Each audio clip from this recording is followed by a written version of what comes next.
আগের পর্বেই তোমাদের বলেছিলাম বাড়ি থেকে প্রায় 4.5 ঘন্টা জার্নি করে আমরা সপরিবারে এসেছি নদিয়ার চাকদহতে বিয়ে বাড়িতে।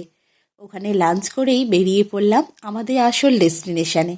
নদিয়া এসেছি আর শান্তিপুর ফুলিয়া যাব না তা হতে পারে? আর যখন আমি একজন মনে প্রাণে শাড়িপ্রিয় বাঙালি। হাইরোড ধরে নিয়েছি, মোটামুটি চাকদহ থেকে 35 কিলোমিটারের রাস্তা ছিল। যাই হোক, এবার হাইরোড ছেড়ে গ্রামের রাস্তার ভিতর ঢুকছি। আর 5 কিলোমিটারের মতো দেখাচ্ছে। এসে গেছি ঘোষ মার্কেটে। এটা মূলত হাট। ভোর থেকে হাট শুরু হয়, 1টা পর্যন্ত চলে হাট। কত যে ইউটিউবে এই লেখাটা দেখেছি, আজ সেখানে আমি, সেটা ভাবতেই পারছিলাম না। আমরা যখন ঢুকি তখন হাট প্রায় শেষ। দোকানিরা গোছগাছ করছে। আমরা আর কয়েকজন হাতে গোনা লোক ছিল, কেনাকাটা করছি। ততক্ষণে হাটের অর্ধেক আলো নিভেও গিয়েছে। এবার বাড়ি ফেরার পালা। তবে সব শাড়ি আমাদের ছিল না।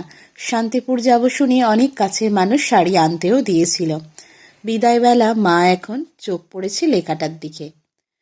ফেরার সময় ফুলিয়াও হয়ে এলাম। ওখানেও কিছু তাঁত দেখলাম, তবে আমাদের পছন্দসই হচ্ছিল না। ফিরতে ফিরতে সন্ধে হয়ে এসেছে। ততক্ষণে বিয়েবাড়ি জমজমাট।